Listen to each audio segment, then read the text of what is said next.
Buenos días, mis queridos hermanos. Le ruego a nuestro Dios que nos envíe su Espíritu, que nos capacite para poder entender su verdad, su realidad, su perspectiva. Eh, Hoy vamos a tratar un tema tremendamente importante. Un tema que el pueblo de Dios no contempla en realidad. En realidad es todo lo contrario. Y vais a ver cuál es el tema y la importancia que tiene, ¿verdad? Porque mucha gente está engañada y no entiende esta profunda realidad. El tema de hoy está titulado El único mediador verdadero. Y vais a ver que esto es mucho más profundo de lo que realmente pensamos. Por eso digo lo que digo. Por eso vamos a tratar de entender esta profunda realidad. Porque hoy, ahora al final del tiempo, es más necesario que nunca, ¿verdad?, entender este asunto. Y lo vamos a ver con lo escrito está cómo de importante es.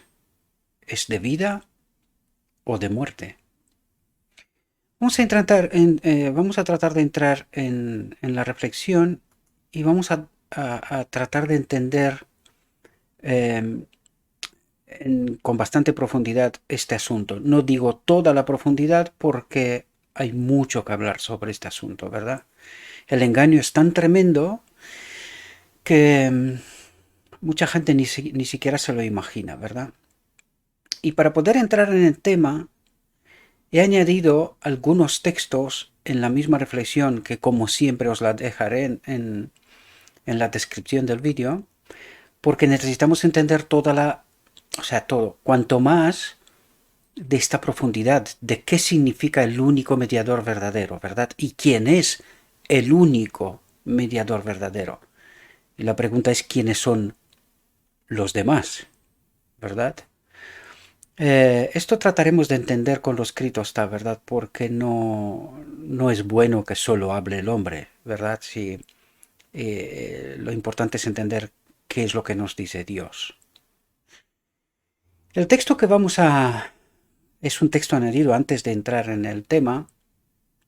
Es el texto de Mateo 28, 18 al 20, que nos dice algo sumamente importante y que desde luego estamos sumidos en un engaño y no lo entendimos ni tampoco lo practicamos tal cual nos fue presentado. Fijaos lo que nos dice aquí.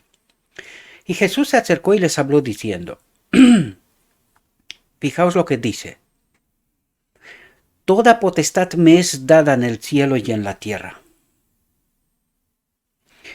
Si Cristo es lo que el cristianismo cree que es, ¿cómo que toda potestad me es dada en el cielo y en la tierra? ¿Dada por quién? Si Él es Dios. ¿Quién le ha dado esta potestad y por qué? Sumamente para entender, pero no vamos a entrar en esta línea de entendimiento. Pero sí lo resalto porque este es otro engaño.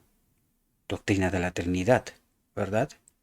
Dice, por tanto, id y haced discípulos a todas las naciones, atentos, bautizándolos en el nombre del Padre, del Hijo y del Espíritu Santo. La gran pregunta es aquí, no voy a entrar en el tema de la doctrina de la Trinidad, ¿verdad? Porque aquí nombra al Padre, el Hijo y el Espíritu Santo, pero como no entendemos quiénes son cada uno, aunque sí que trataremos este asunto, ¿verdad? Porque toca, de paso toca, ¿verdad? Eh, Aquí dice, bautizándolos en el nombre del Padre. Dice, por tanto, id y haced discípulos a todas las naciones, bautizándolos. La pregunta clave aquí es, ¿bautizándolos quién? Hago esta pregunta, mis queridos hermanos, porque tengo un hermano y amigo del alma, que lo tengo aquí conmigo en la misma ciudad, ¿verdad? Que él era un anciano de iglesia y que dando estudios bíblicos, la persona a la cual le estaba dando los estudios bíblicos la preparaba, ¿verdad?, para poder entrar en la iglesia, llegó el momento y dijo, oye, yo estoy preparado, quiero bautizarme, ¿me puedes bautizar? quiero que me bautices tú. Ya que me has dado los estudios bíblicos, quiero que me bautices tú. Y le preguntó, ¿puedes? Y el hermano, basándose en lo escrito está, dijo, si quieres, sí. Y lo bautizó la persona, ¿verdad?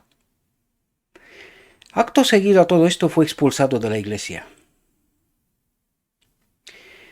Esto es un engaño tremendo, mis queridos hermanos.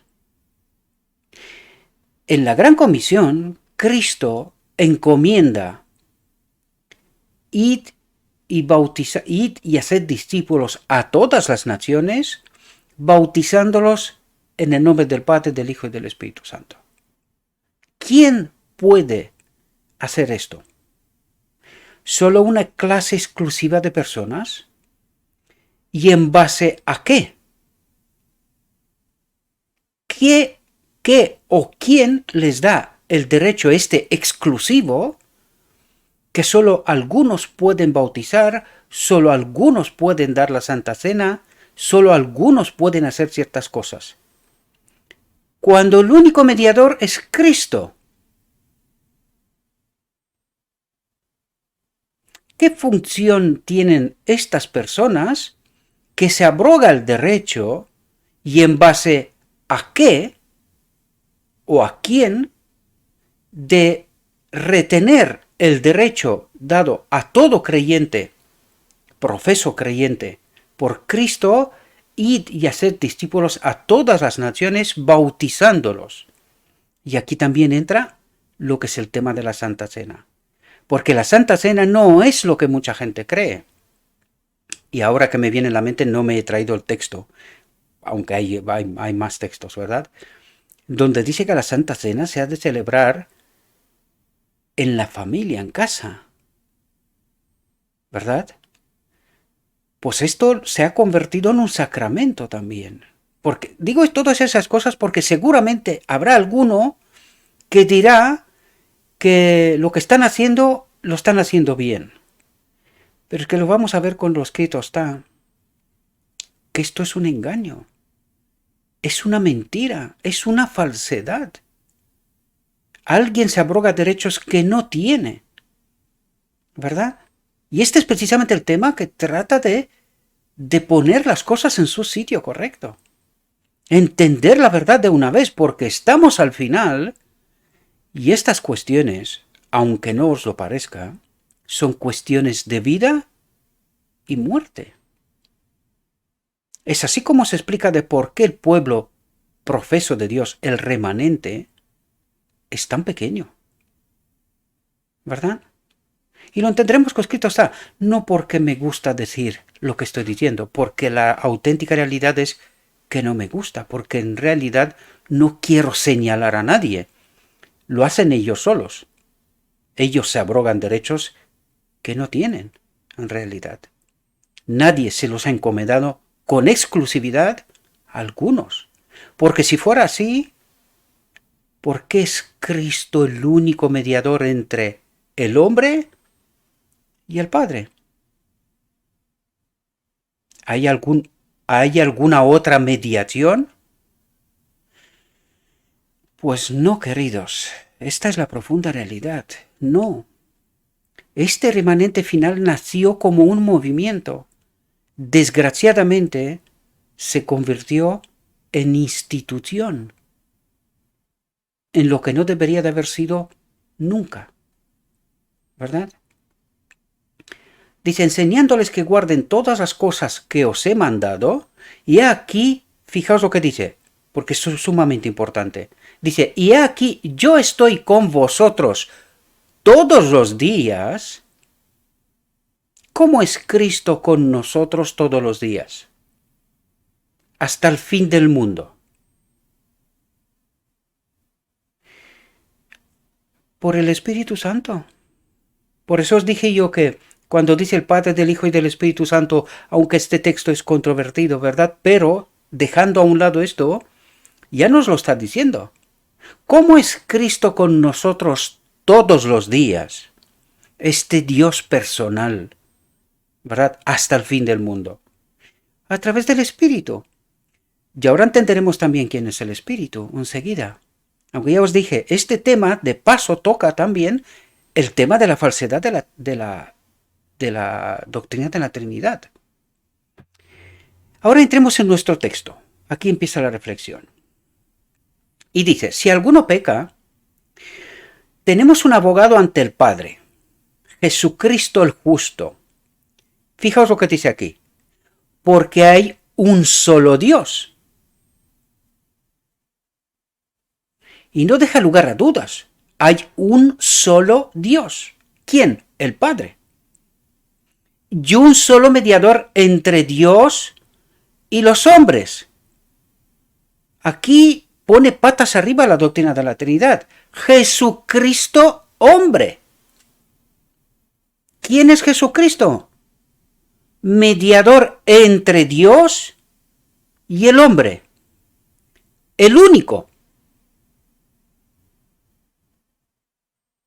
Estudien con atención todas esas cosas, queridos, porque el engaño es tan tremendo y en realidad esta reflexión toca tantas vertientes que vale la pena acercarse y tratar de estudiar con total profundidad este asunto.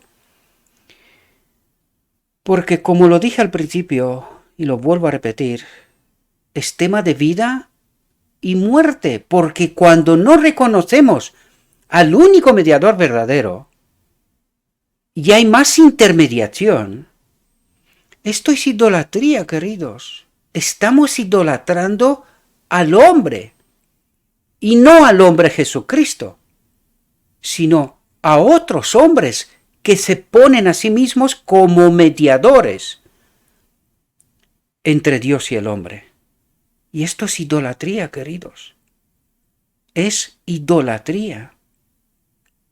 Porque si la sangre de los toros y de los machos cabríos y la ceniza de una vaquilla que rocía a los impuros santifica para la purificación de la carne, y aquí nos explica la metáfora del Antiguo Testamento, del santuario, ¿verdad? El tipo que representa el antitipo, que nos lleva directamente a Cristo, ¿verdad? Y que tanto no entendimos. Ayer tuve una conversación larga con un hermano al respecto, pero no voy a entrar en este asunto, ¿verdad? Ahora. Dice, ¿cuánto más la sangre de Cristo, que por el Espíritu Eterno se ofreció a sí mismo sin mancha a Dios, limpiará vuestra conciencia de las obras muertas para servir al Dios vivo? Limpiará vuestra conciencia de las obras muertas, ¿verdad?, para servir al Dios vivo. Y por eso es el mediador del Nuevo Testamento. Importantísimo. Es mediador del Nuevo Testamento. El Antiguo se fue con todo lo significado y lo que significa aquello. Y esto me dirijo a mi amigo, que ayer tuvimos la conversación, ¿verdad? Es mediador del Nuevo Testamento. Del cumplimiento de todo. Cristo mismo. Él lo es todo. Todo. Todo el Evangelio se resume a una sola cosa. Jesucristo el hombre, el puente entre la humanidad y Dios. Todo se resume a esto. Por eso solo necesitamos a Cristo y nada más, ¿verdad? Y por eso es el mediador del Nuevo Testamento, para que por medio de la muerte los llamados reciban la promesa de la herencia eterna. Los llamados reciban la promesa. ¿Cuál es la promesa? ¿De qué se desconectó Adán en Edén? De la gloria de Dios. ¿Cuál es la promesa de la herencia eterna? Que seamos reconectados con la gloria de Dios. De esto se trata, queridos. Otro texto añadido, porque necesitamos entender verdades, queridos. Necesitamos entender la verdad de una vez. Terminar con los engaños. Para el creyente, Cristo es la resurrección y la vida. Lo es todo. Esto es lo que trata de decir. Él lo es todo para mí.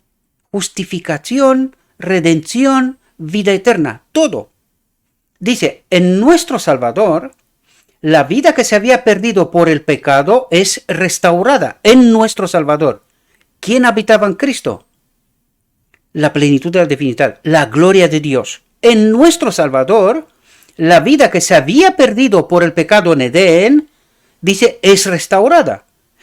Porque Él tiene vida en sí mismo para vivificar a quienes Él quiera. ¿Quién vive en Cristo? ¿Quién es Cristo? El templo de Dios. Por eso en Él habita la plenitud de la divinidad, es decir, el Padre. Por eso tiene vida en sí mismo, ¿verdad? El Padre glorifica en Patriarcas y Profetas, nos dice claramente esto. Adoradle. ¿Y por qué lo dice? Porque Él se convertirá en Jesucristo hombre, pero en Cristo, Jesucristo hombre, habita el Padre. Es el templo de Dios, el santuario de Dios. Eso es lo que trata de decirnos. Por eso en Él tiene vida en sí mismo para vivificar a quienes Él quiera. Está investido, dice, otra vez. Está investido. ¿Por quién? Si Él es Dios, ¿por quién? Por el Padre que habita en Él mismo, ¿verdad? Está investido con el derecho de dar la inmortalidad. ¿Entendéis la profundidad de este mensaje, queridos? Pero ahora atentos lo que nos dice aquí. Fijaos, la vida que Él depuso en la humanidad, ¿cuándo? En la encarnación. Por lo tanto, la vida que Él depuso en la humanidad, dice, la vuelve a tomar y la da a la humanidad. ¿Quién es el Espíritu Santo? ¿Entendéis lo que ha pasado en la encarnación? ¿Entendéis quién es el consolador que le pide al Padre que lo vuelva a dar? ¿A quién? ¿A quién es dado el consolador? Al hombre. Es la gloria de Dios, ¿verdad? Él, uno igual a Dios, se despoja de sí mismo, viene a la tierra, se convierte en hombre, Cristo Jesús, ¿verdad? Y esta vida que Él depuso en el Padre, ¿verdad? Dice, la vida que Él depuso en la humanidad, precio por el pecado, dice, la vuelve a tomar, la pide al Padre, que envíe el Consolador, y la da a la humanidad. ¿Cuándo? En el Pentecostés. ¿Quién es el Espíritu Santo? Espero que podamos entender, mis queridos hermanos, por qué la doctrina de la Trinidad es un engaño. Y necesitamos entender esta profunda realidad. Aunque no es exactamente el tema que tratamos de estudiar, pero es importantísimo entender por qué Cristo es el mediador. ¿En base a qué? ¿Verdad? Necesitamos entender todos esos detalles, toda esta profundidad, ¿verdad? De nuevo volvemos al texto que estamos tratando, el único mediador verdadero, ¿verdad?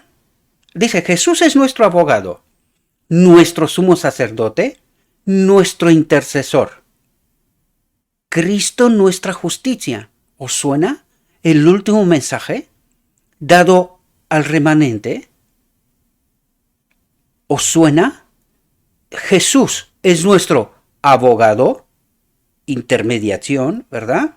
Mediador, nuestro sumo sacerdote, mediación, nuestro intercesor, mediación. Lo es todo, Él es el único. Dice, nuestra posición es como la de los israelitas en el día de la expiación. Cuando el sumo sacerdote entraba en el lugar santísimo, que representa el lugar donde nuestro sumo sacerdote está ahora suplicando, y rociaba la sangre expiatoria sobre el propiciatorio, no se ofrecían sacrificios propiciatorios fuera. De ningún modo. ¿Verdad? Mientras el sacerdote intercedía ante Dios, todo corazón debía inclinarse en contrición, suplicando el perdón de la transgresión. Porque si Él es mediador, esta es la función que tiene, ¿verdad? Mediar entre Dios y el hombre, ¿verdad? Necesitamos entenderlo en toda profundidad. Hemos tratado de entender esto. No es sustituto. Mediador, pero no sustituto. así como lo entendemos nosotros, ¿verdad?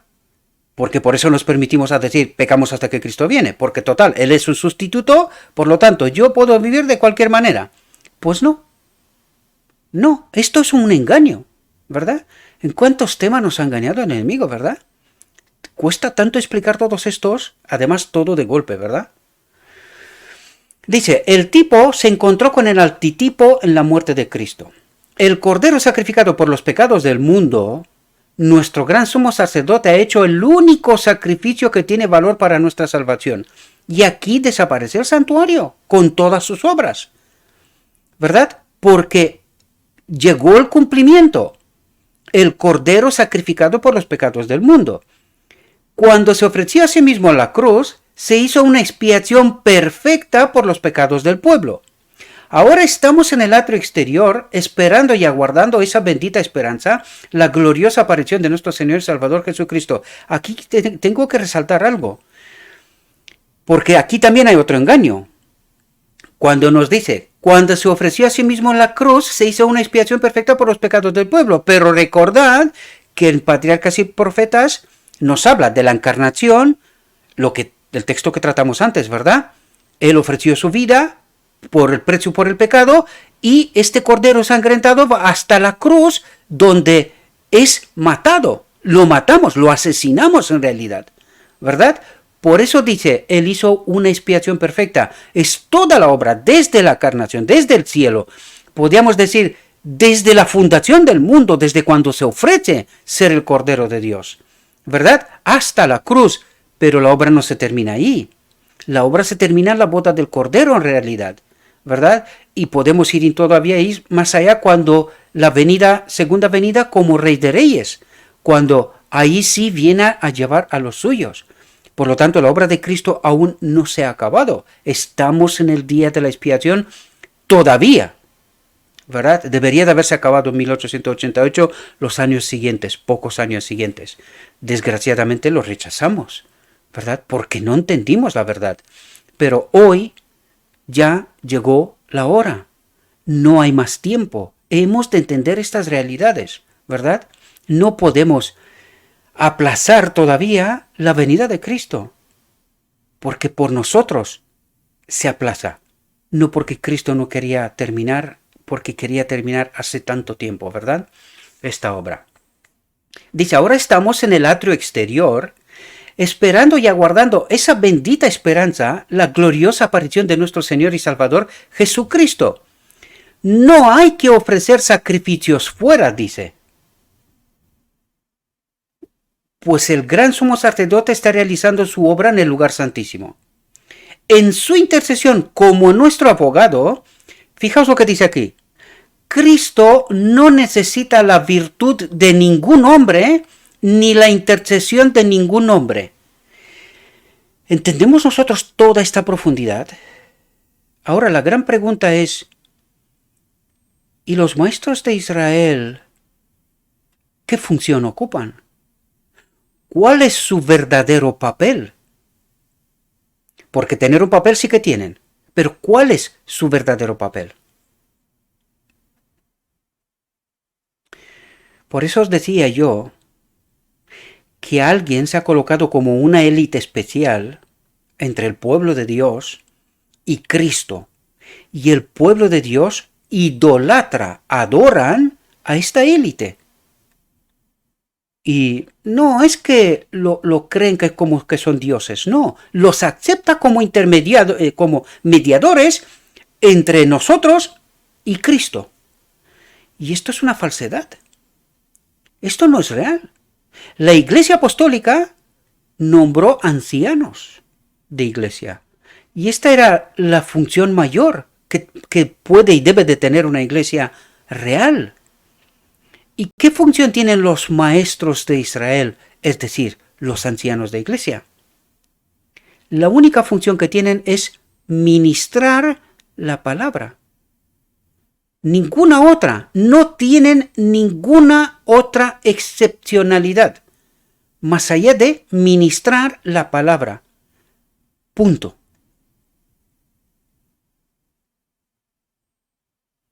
Yo sé que estas son palabras que no queremos entender, Ellos las saben. Y no es porque lo digo yo. Enseguida lo veremos. ¿Verdad? En su intercesión como nuestro abogado, Cristo no necesita la virtud de ningún hombre, ni la intercesión de ningún hombre. Todo cristiano profeso tiene acceso directamente a Cristo sin ninguna intermediación. ¿Por qué se expulsa? ¿Por qué se condiciona acceso al púlpito? ¿Por qué se condicionan a los profesos cristianos en la iglesia? ¿Por qué un anciano de iglesia es expulsado por bautizar? No por otro pecado, no, por bautizar. ¿En virtud a qué mandato?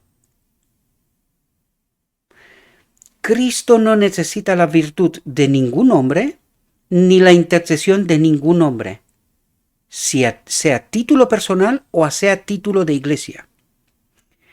En la iglesia de los pioneros no se expulsaba a nadie, porque la iglesia es Cristo, y Cristo atrae a todo el mundo a sí mismo. ¿A los pecadores? Sobre todo. Dice, he venido a dar sanidad a los que están en necesidad de ella, no a los que se creen sanos, ¿verdad? Por lo tanto, Cristo vino a atraer a sí mismo, no a expulsar, ¿verdad? Él es el único portador del pecado, la única ofrenda por el pecado. La oración y la confesión deben ofrecerse solo a aquel que ha entrado una vez por todas en el lugar santísimo. Él salvará hasta el extremo a todos los que acudan a Él con fe. ¿Entendéis? Él salvará hasta el extremo a todos los que acudan a Él con fe. ¿Hay algún pecado que no puede salvar? Y el único pecado que es considerado como pecado es no aceptar a Cristo. Es decir, el pecado contra el Espíritu Santo, que es Cristo mismo, ¿verdad? Este es el único pecado. No aceptar a Cristo, este es el único pecado que no puede tener perdón. Porque no aceptas a Cristo, es decir, no aceptas la vida. Es una elección. ¿Hay algún otro pecado aparte de esto que no puede ser o no puede ser salvado? ¿No puede ser perdonado y no puede recibir la salvación? Él salvará hasta el extremo a todos los que acudan a Él con fe. ¿Entendéis? Él vive siempre para interceder por nosotros. No hay necesidad de alguna otra intermediación, queridos. Fijaos, para que empezamos a tener cosas. Dice, esto hace que no sirva de nada el ofrecimiento de la misa.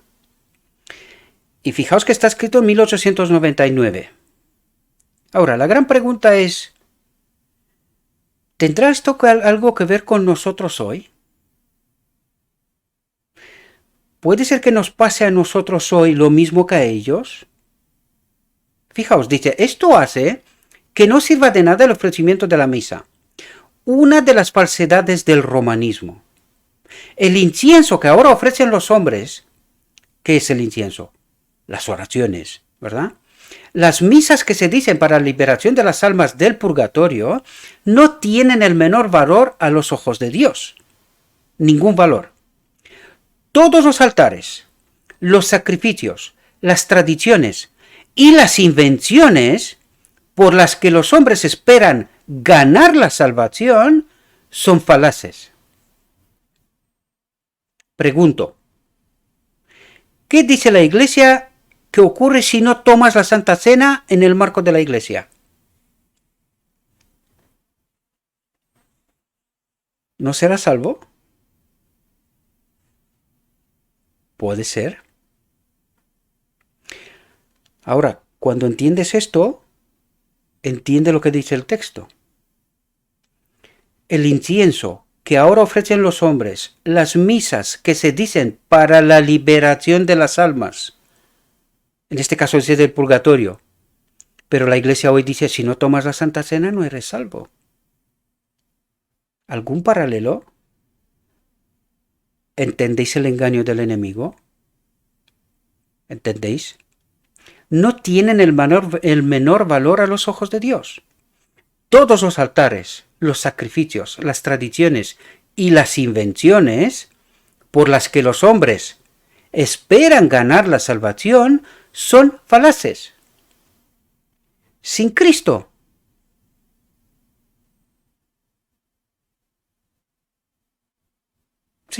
no hay nada. En términos absolutos, el único mediador es Cristo. Cualquier otra cosa, abominación. Espero que podáis entender, ¿verdad? Y ahora pregunto yo, ¿y de dónde la exclusividad de algunos que solo ellos tienen derecho a bautizar, solo ellos tienen derecho a dar Santa Cena, solo ellos tienen derecho a predicar?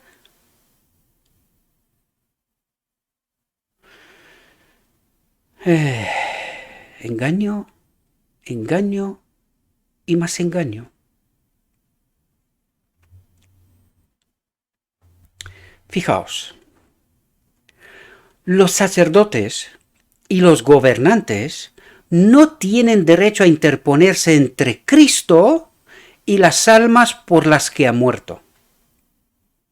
Y aquí nos derrumba todo el sistema, queridos. Nos está diciendo en la cara que estamos en idolatría. Y nosotros peleamos a muerte, que no hablemos en contra de la Iglesia, que no hablemos en contra de los pastores, que no hablemos en contra. Los sacerdotes y los gobernantes no tienen derecho a interponerse entre Cristo y las almas por las que ha muerto, como si estuvieran investidos de los atributos del Salvador y pudieran perdonar el pecado.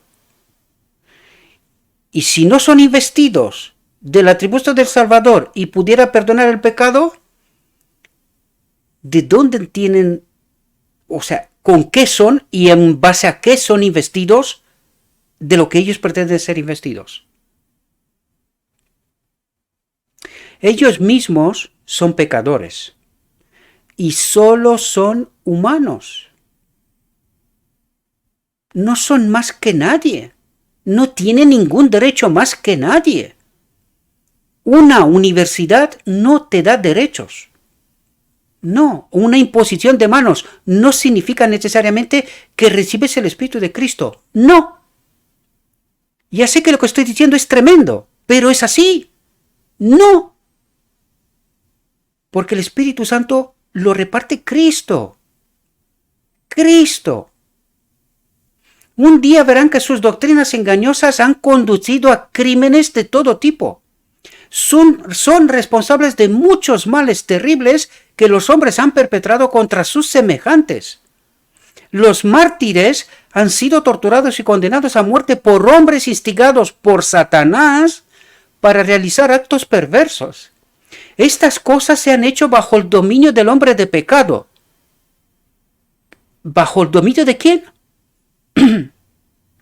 Estas cosas se han hecho bajo el dominio del hombre de pecado, que se ha colocado a sí mismo como Dios. Atentos a lo que está diciendo aquí, porque la visión de los dos tronos nos revela precisamente esta realidad.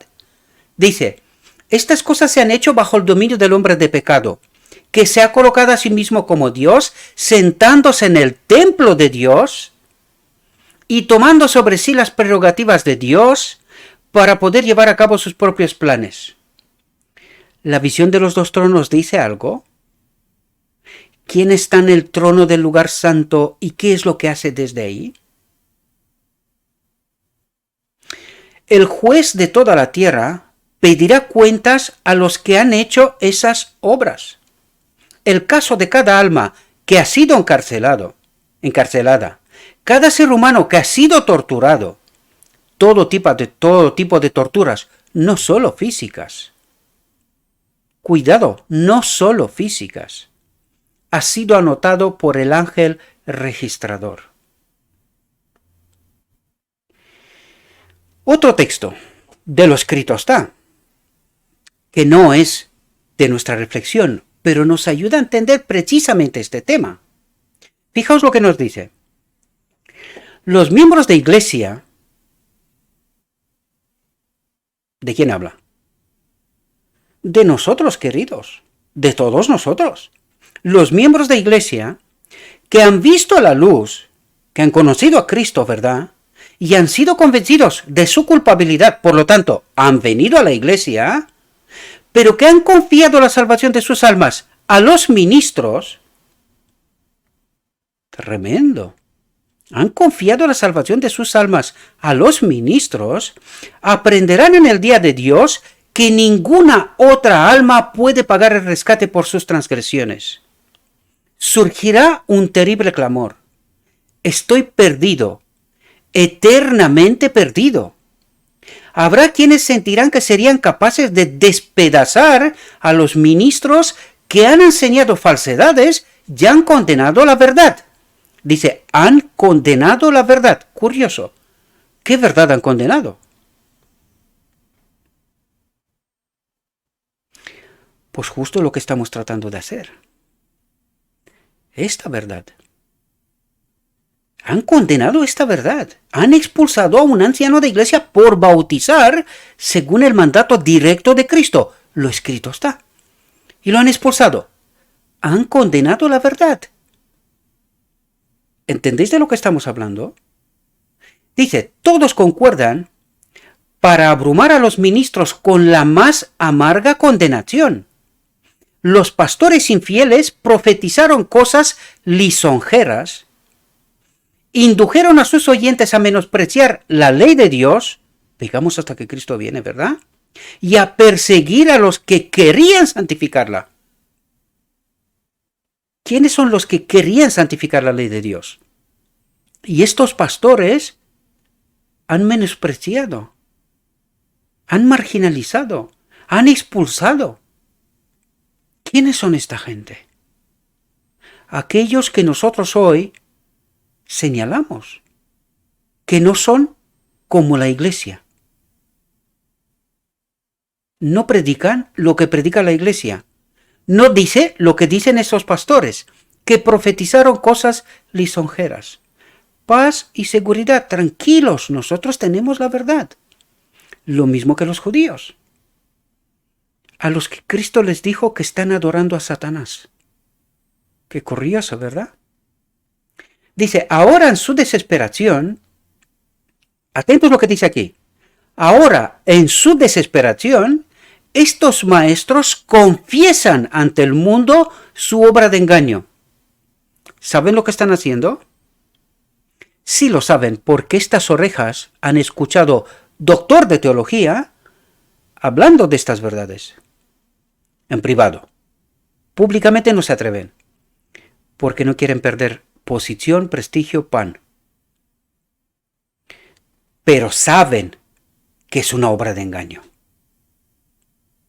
Ahora, en su desesperación, estos maestros confiesan ante el mundo su obra de engaño.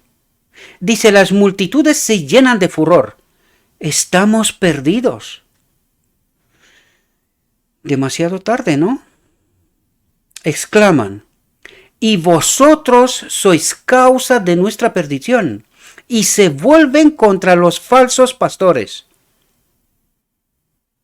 Alguno aquí diría, no, algunos son buenos pastores y otros falsos pastores.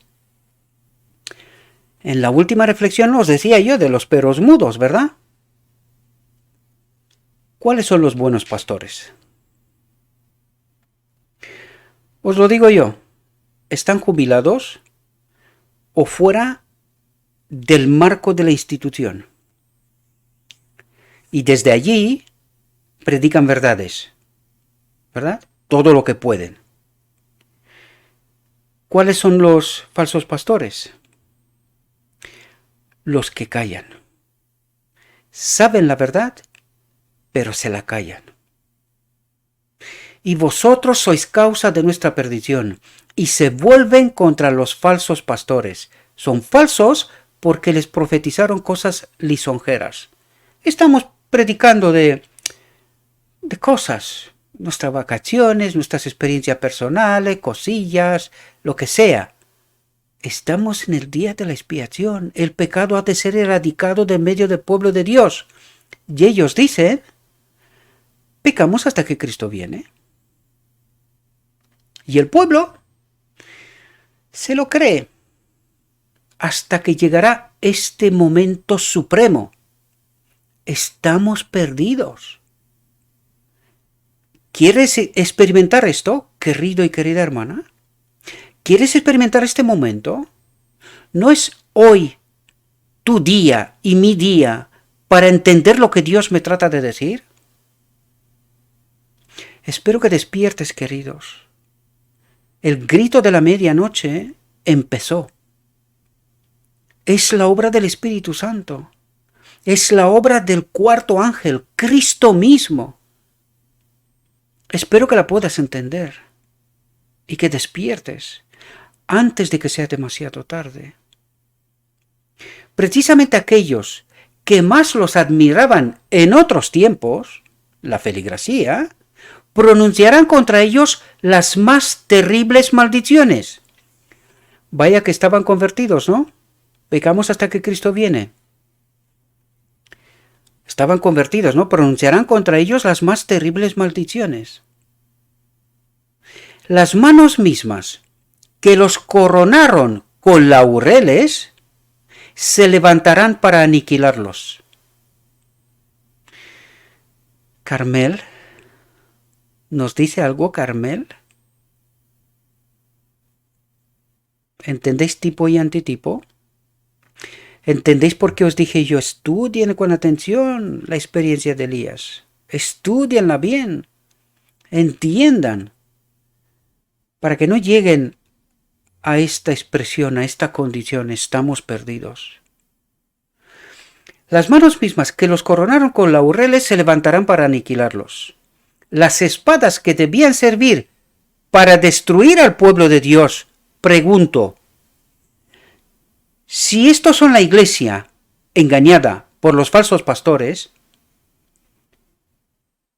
¿quién es el pueblo de Dios?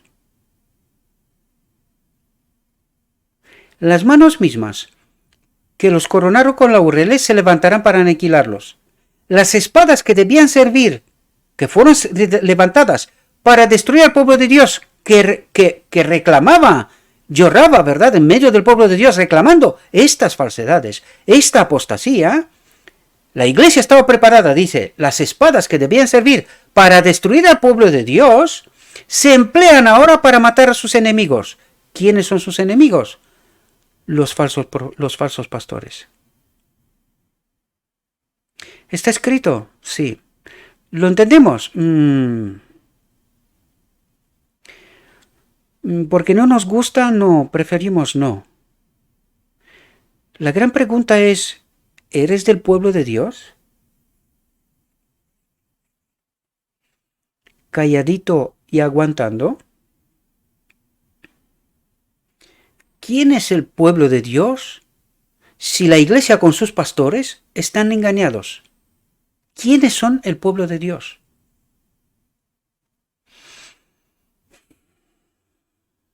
Despierten, mis queridos, despierten, en nombre de Cristo Jesús os lo pido.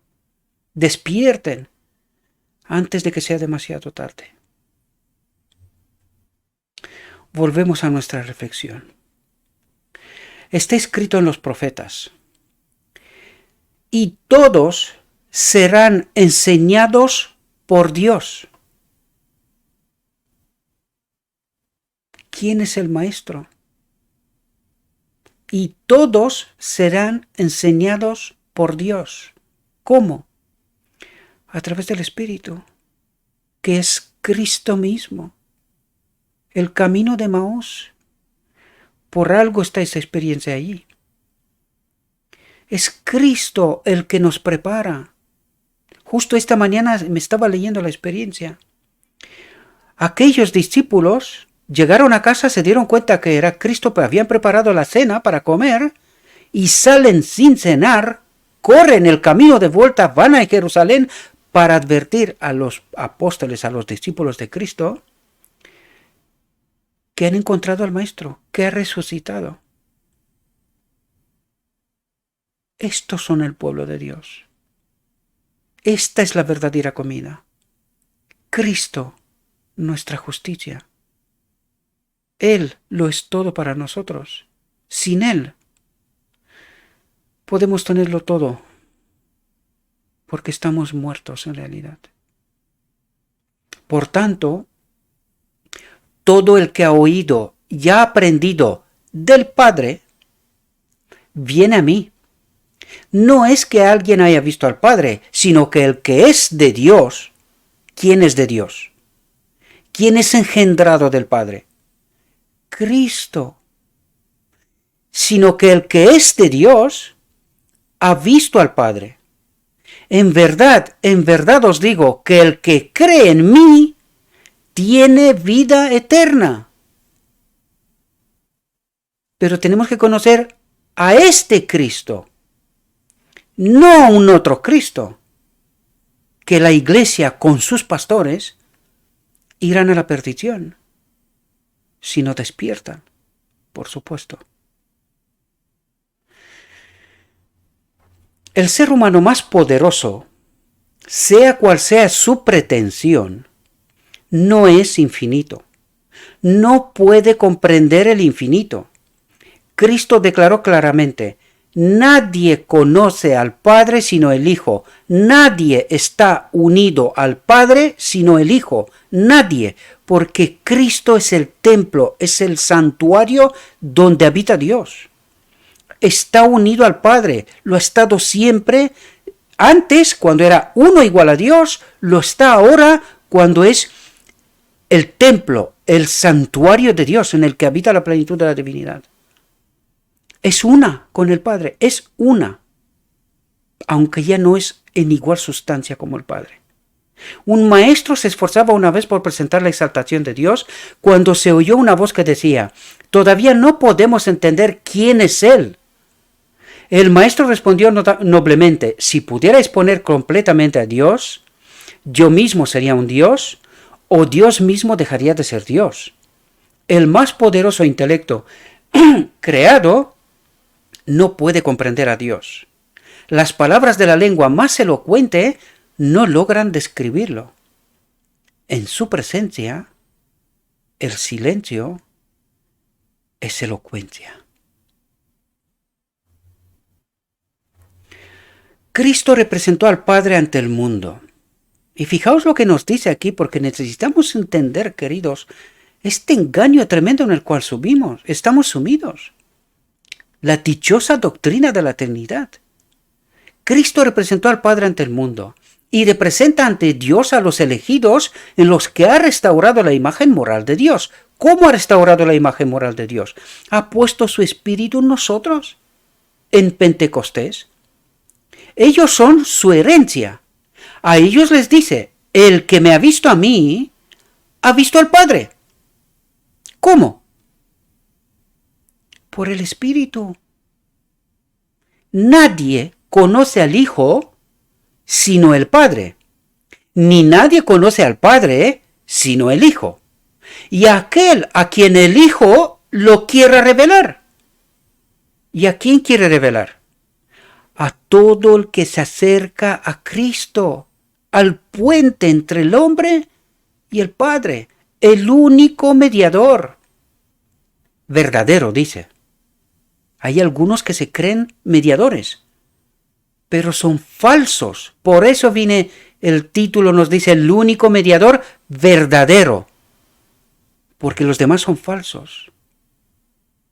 Ningún sacerdote, ningún religioso puede revelar al Padre a ningún hijo o hija de Adán. ¿Qué quiere decir? Puede dar el Espíritu, puede conectar con el Espíritu al Padre. Eso es lo que trata de decirnos. Solo Cristo puede hacer esto. Los hombres solo tienen un abogado, un intercesor que es capaz de perdonar la transgresión. Y con estos les ha quitado hasta la imposición de las manos. Porque eso es lo que trata de decir aquí. Ningún sacerdote, ningún religioso puede revelar al Padre, puede dar el Espíritu Santo. Eso es lo que quiere decir. a ningún hijo o hijo de Adán. Porque esa es la única prerrogativa que tienen de decir que ellos son especiales. ¿Verdad? Los hombres solo tienen un abogado, un intercesor que es capaz de perdonar la transgresión. ¿No deberían nuestros corazones hincharse de gratitud hacia aquel que dio a Jesús para ser la propiciación de nuestros pecados? Piensa profundamente en el amor que el Padre ha manifestado en nuestro favor, el amor que ha expresado por nosotros. Nos ha dado todo lo que tenía, a su Hijo. No podemos medir este amor porque no hay medida. ¿Podemos medir el infinito? Solo podemos señalar el Calvario, el Cordero inmolado desde la fundación del mundo. Porque si siendo enemigos fuimos reconciliados con Dios, fuimos unidos con Dios a través de Cristo, ¿verdad? Por el Espíritu, por la muerte de su Hijo, mucho más, estando reconciliados, unidos, ¿verdad? Seremos salvados por su vida, por su Espíritu, ¿verdad? Y no solo eso, sino que también nos alegramos en Dios por medio de nuestro Señor Jesucristo, por quien ahora hemos recibido la expiación, la unión con el Espíritu, ¿verdad? Esto representa la expiación, la unión de las dos naturalezas. Por tanto, como por un solo hombre entró el pecado en el mundo, y por el pecado la muerte, y así la muerte pasó a todos los hombres, por cuanto todos pecaron. Por tanto, así como por el delito de uno viene el juicio a todos los hombres para condenación, así por la justicia de uno vino el don gratuito, el Espíritu, el perdón, ¿verdad?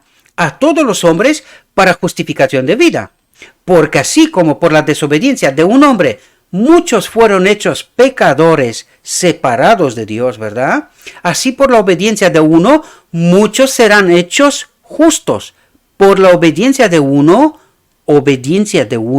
muchos serán hechos justos, serán unidos a Él, al Espíritu Santo, a la gloria de Dios. ¿Ahora entendéis la profundidad de lo que trata de decirnos? Por ellos, oro Cristo, me santifico a mí mismo para que ellos también sean santificados por medio de la verdad. ¿Cómo seremos santificados? Por medio de la verdad. Medio verdad, 99% verdad. ¿Cuánta verdad? La verdad es solo una. Sean santificados por medio de Cristo. ¿Quién es la verdad? ¿Quién es el camino, la verdad y la vida? Sean santificados por medio de Cristo. Él es la verdad. Cristo nuestra justicia. ¿Ahora entendéis la profundidad? No ruego solo por esto, sino también por los que crean en mí por medio de su palabra, para que todos sean uno, como tú, Padre, estás en mí y yo en ti, para que el mundo sepa que tú me has enviado. Padre, quiero que también ellos, los que me has dado, estén conmigo donde yo estoy, para que vean mi gloria, como estoy unido a ti, como tú habitas en mí, ¿verdad? Vean mi gloria. ¿Quién es la gloria de Cristo? El Padre en Él, ¿verdad? Que me has dado porque me has amado antes de la fundación del mundo, me has engendrado del amor de ti, ¿verdad? Padre justo, el mundo no te ha conocido, pero yo te he conocido. Y estos han conocido que tú me has enviado. Y les he declarado tu nombre, y lo declararé para que el amor con que me has amado esté en ellos y yo en ellos.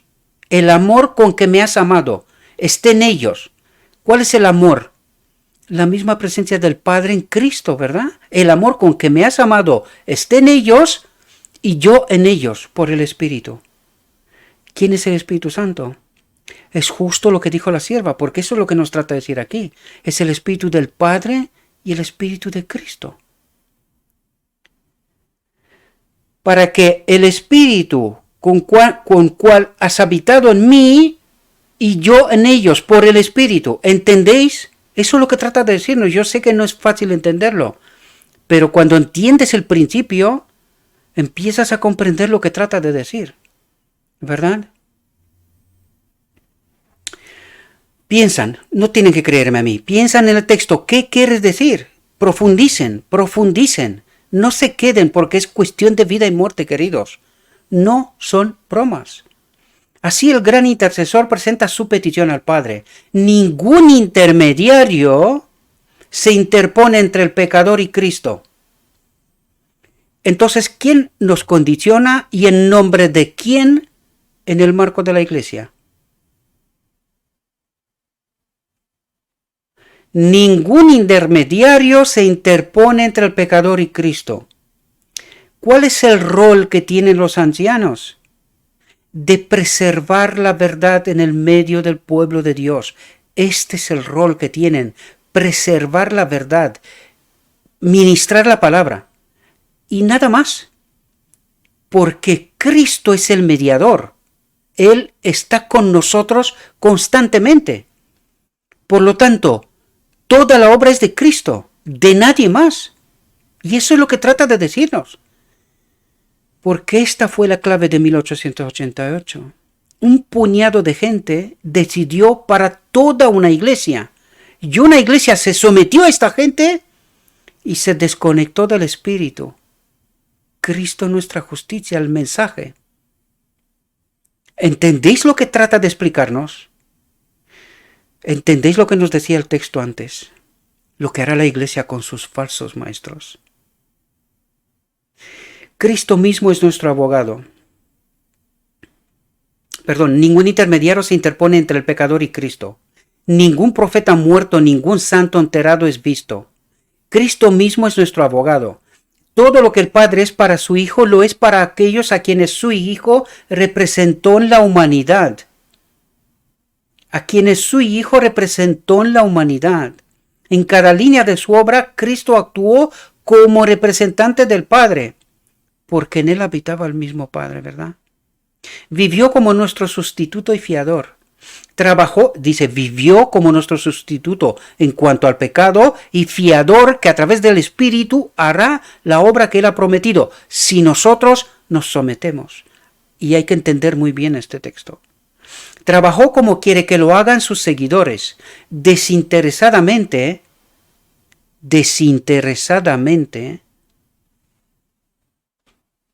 ¿es lo que estamos haciendo nosotros? ¿Dónde se van la mayoría de los ingresos que la iglesia tiene? Investiguen y dense cuenta de la verdad.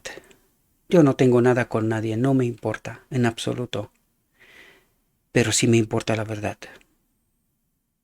Vivió como nuestro sustituto y fiador, trabajó como quiere que lo hagan sus seguidores, desinteresadamente, apreciando el valor de cada ser humano por el que sufrió y murió.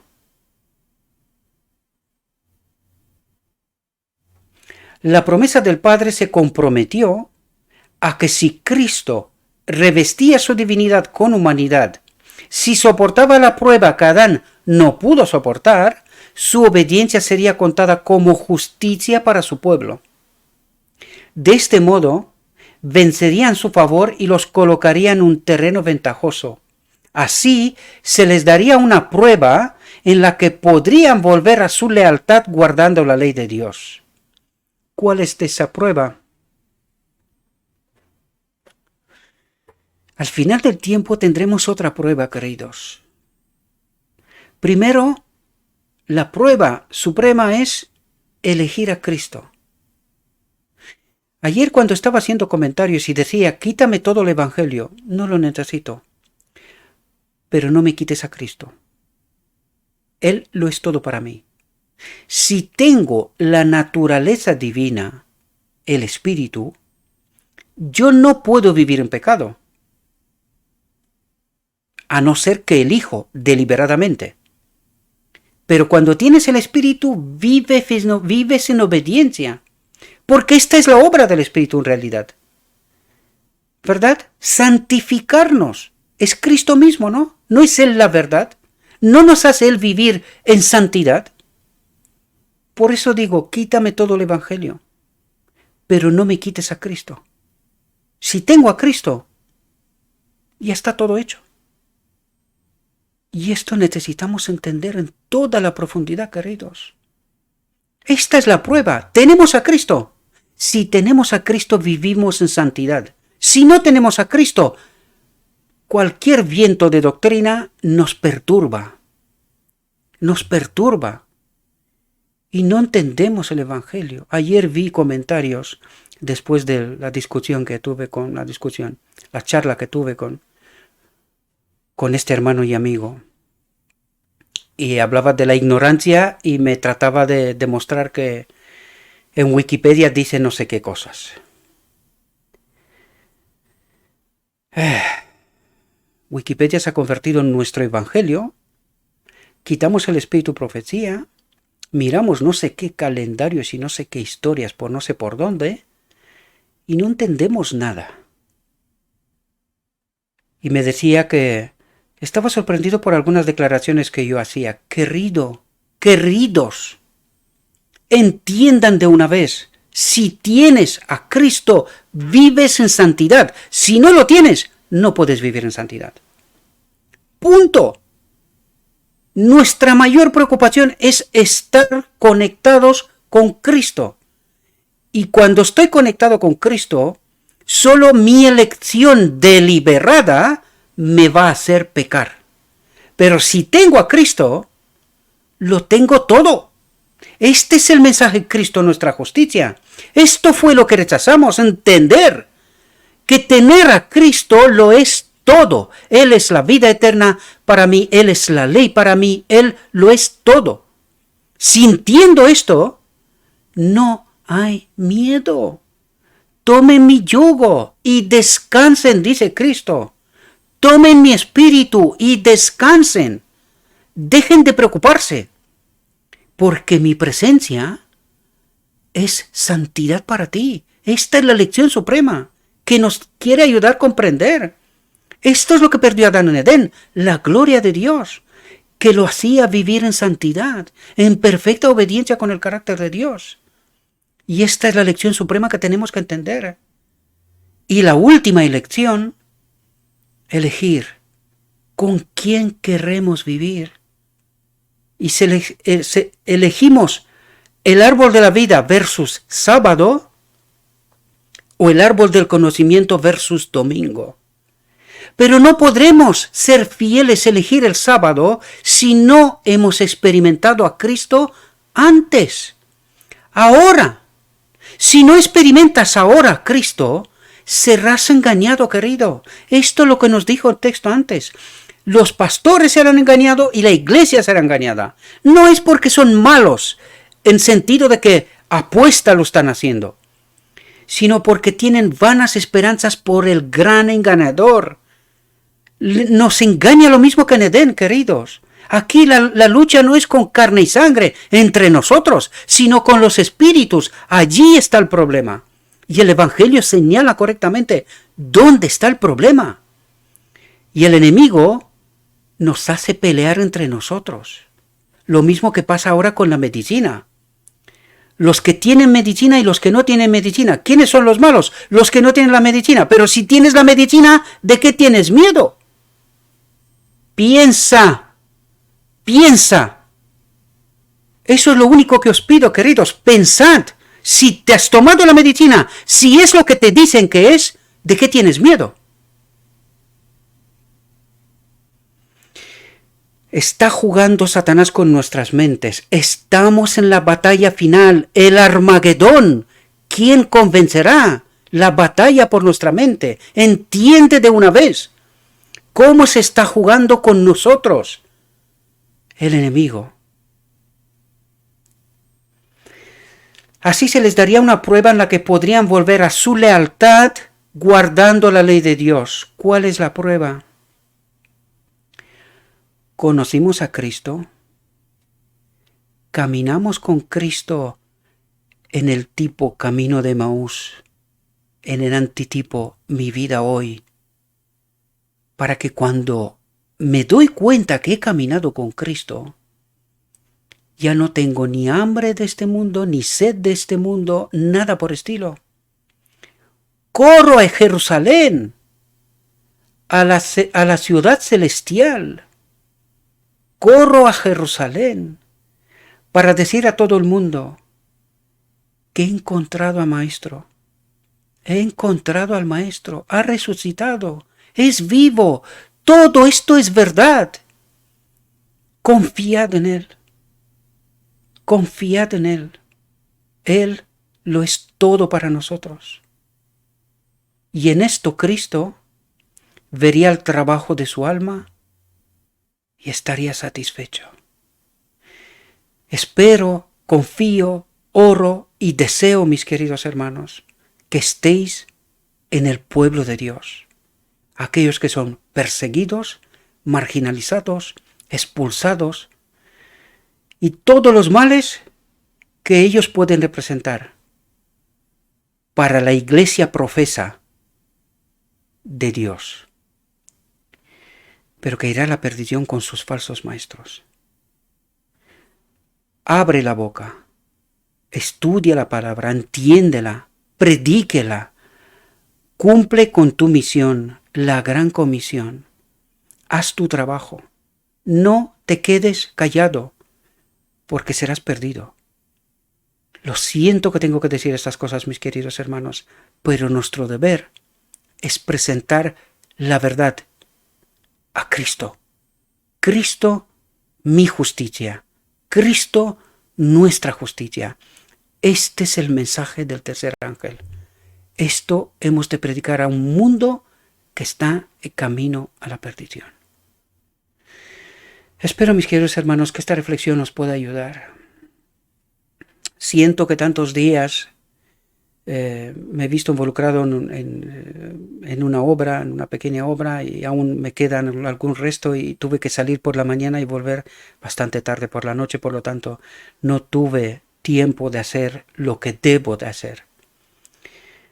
Pero esto no significa que voy a dejar de lado lo que tengo que hacer, sino que hay momentos en donde os pido disculpas, pero tengo que hacer cosas, ¿verdad? Pero la obra seguirá, ¿verdad?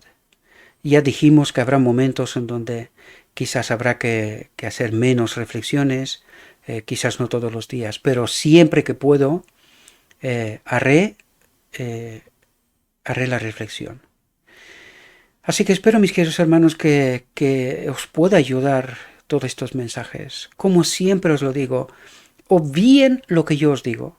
Yo no soy relevante. Conozcan a Cristo. Si conocerán a Cristo, sabrán cuál es la verdad, porque Él es la verdad. Y con Él no podemos ser engañados. Y esta es mi invitación. Conozcan a Cristo, al auténtico Cristo, no al falso que reparte supuesta verdad del trono del lugar santo. Tenemos que tener muchísimo cuidado. Esta batalla es feroz en estos momentos. El engaño es tan tremendo y en tantos frentes que no es fácil, queridos. No es fácil. Pero tampoco es imposible. Con Cristo lo podemos todo. Y este es mi deseo para todos vosotros. Os deseo, mis queridos hermanos, que tengáis un próspero día y que en todo lo que os he dicho os lo he dicho en nombre de Cristo Jesús. Amén.